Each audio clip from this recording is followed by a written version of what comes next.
Good morning, guys. It's around 7:30 in the morning. I know. Normally you can't quite go this early because it's starting to be dewy, but it's quite windy out there, and it was windy all night, so really not much to do. So we're just chugging along here.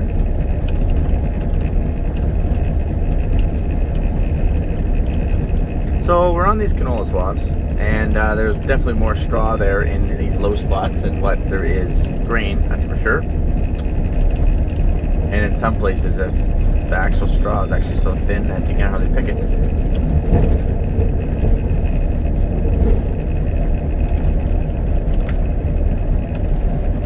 These things have they were just fluffing around a little bit there yesterday. We had some pretty crazy winds.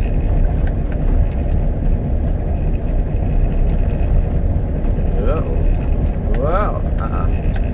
Nope. You don't want it all to go in there. That's how you plug.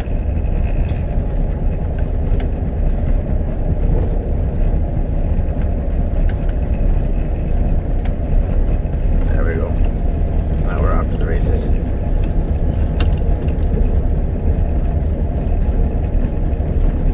So we got full line coming back down here today. They were down here the other day. Coming back again. We're having a couple issues. The shaker arms on our sieves, there's rubber bushings in those shaker arms, and the rubber bushings are starting to fail. At least I've had one fail, and we've had a few fail back home already. And if you don't catch them in time, like I can hear it just starting to knock a little bit. If you don't catch them in time, bad things that happen. You just destroy your sieves. Which is what happened to two of our units at home. They basically spit their sieves out. So that's unfortunate. We got to get a sensor fixed. Our loss sensor on our rotor is obviously gone or not working because it just says yellow all the time whether you're combining or moving down the road. And then our bottom sieve is fluctuating, it's opening and closing, opening and closing, opening and closing. I don't think that the sieve is actually moving. I think it's just on here. There's a wiring harness, and we've already changed the chaffer one here yesterday. I think maybe it was yesterday, the day before, and now the bottom sieve is doing the exact same thing. That's a pretty common thing. So I just keep saying sieve invalid set point because it's moving around. That's very common. We've had that happen, I don't know, like 100 times on other combines back home. So they're gonna come down and do some fixing, I think.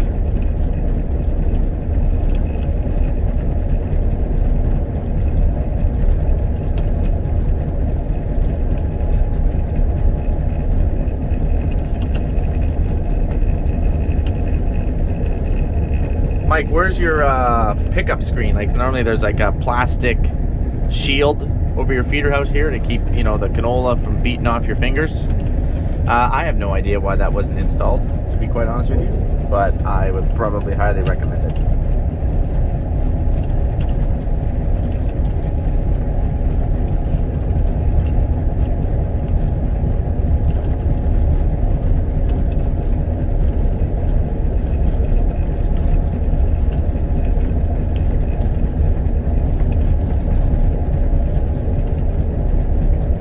So let's see what our combine is telling us. It's doing around 10.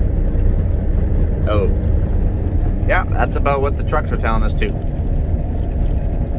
We combine for a very long time before we ever fill a truck. Like, we can go for 5 hours or some crazy thing. So we dump the truck about once a day, maybe we dump it twice. Just depending on how the crop is. So that's a lot better than it was at home. At home, we could go out there with a whole pile of combines and dump the truck once a day. We only have one combine up here, and we can for sure dump it once a day. So that's better.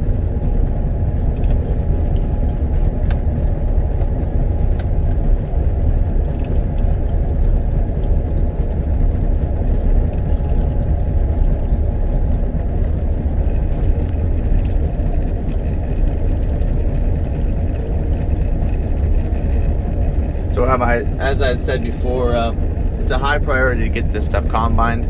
not only just to finish harvest, we are done back home, but I want to get out here with the sprayer and I want to spray all these fields.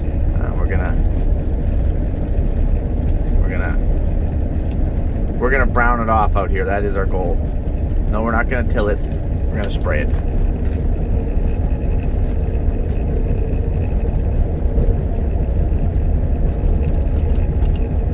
I don't know what it is, to be honest with you guys, but there is just something very therapeutic about watching that swath go in. I don't know what it is. It's just very simple.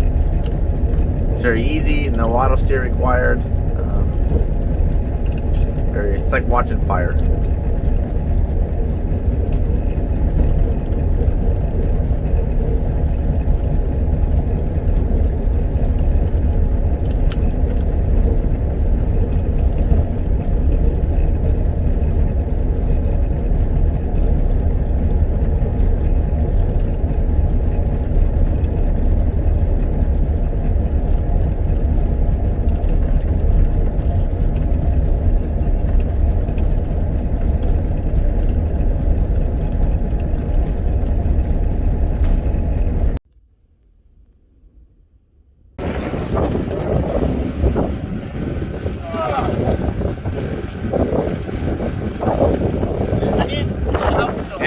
No worries, ready? 3, 2, 1. 3, 2, 1. 3, 2, 1. 3, 2, 1. That's as far, let me hook her up. So, meanwhile, pull line's working on my combine, so we have a little bit of time to burn. We're pumping some water, trying to get ready for spraying. Sorry about the wind, I don't have Hammy on right now. So over there is where we have our float, then we have our filter, then we have a big rock to hold it down. It's actually sitting on a pallet out there, so it's not right in the mud. And we've had to extend it as the slough is actually drying up, as you can tell. So then Lee and I were just pallet, pick up, jump on the pallet, pick up the pallet, jump on the pallet, pick up the pallet, that sort of sequence. Yeah, I know. What a beautiful day.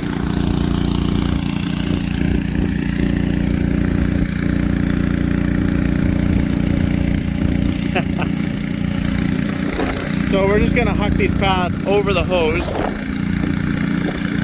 I couldn't video all this while we were doing it because we didn't dare take our phones out there. It was both of us. Hop skipping pallets all the way out there. Now we found water deep enough that we could put our filter in.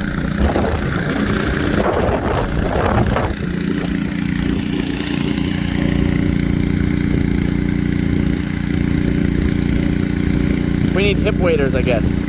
Oh, easy there. Easy.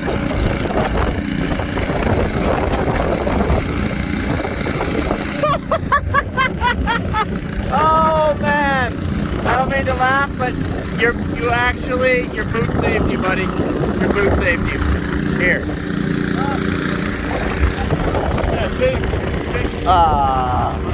You know how it is. So as many of you guys know, Lee and I are good friends, but we're not actually brothers. A lot of people think we're blood brothers, but that's not true.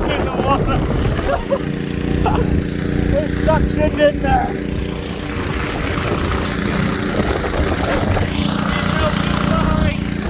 We leave no boot. Here, how can I help you? Vacuum seal. I feel like my pump something's flying apart in there. I can hear something.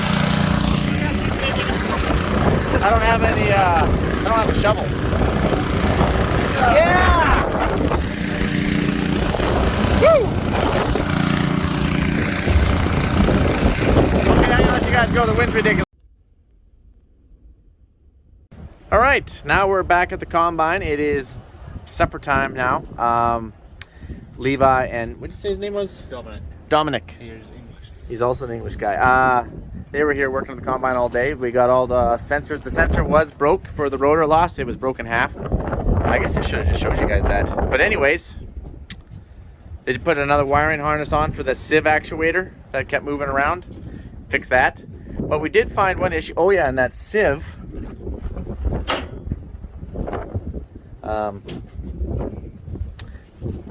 Remember when I said the sieve was doing some pounding and banging? There's one of these bushings. Sorry about the wind. Right? One of these bushings here. This one right here. There's a bushing in here, and like this rubber, kind of like this. It's like the rubber all blown apart, so it's steel on steel, bang, bang, bang, bang, bang. And that was kind of hard on stuff. We got that fixed. But then we did notice, or Levi noticed, that I have a pulley on here. This one right here. Yep. Comes right off the main drive down, and this runs my, I do believe, my shoe, sieves, all that fun stuff. And this mount, this mounting bracket, is actually breaking off the combine. Here, I'll go in here. I don't know if you can see that. Hold on, let me zoom in here.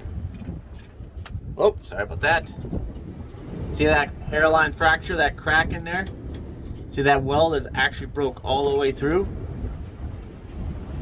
And broke that weld down there as well. So we are currently down. Been down all day. We're going to be down for a little portion of tomorrow. We got to wait for a portable welder guy to come, and he's going to put some beads of weld on this bad boy, and then we're going to be off to the races.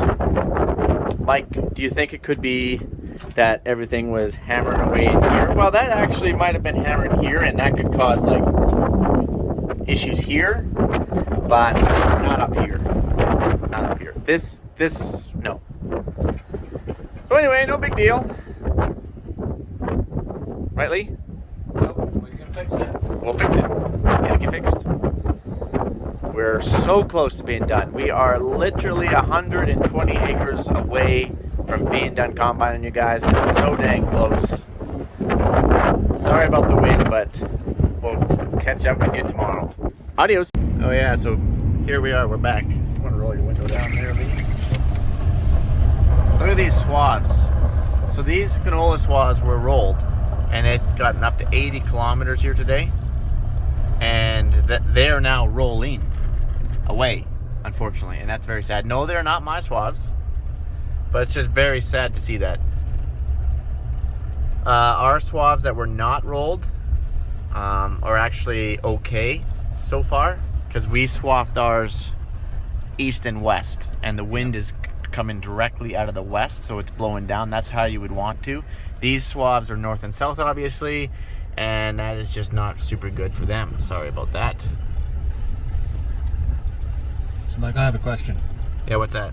The benefit then of east and west, would that be something? Because our winds are prominently always out of the west. Yeah, but is that because the canola stem is holding it in? No. Would you say that? No, it's just our winds are prominently always out of the west, so if you can land east and west, from what I'm told, you have it's your best chance. Okay. So it's going to be a real challenge for those folks to pick up some of these things. Like, there's almost like some round bales out there. Like, that's just really sad to see.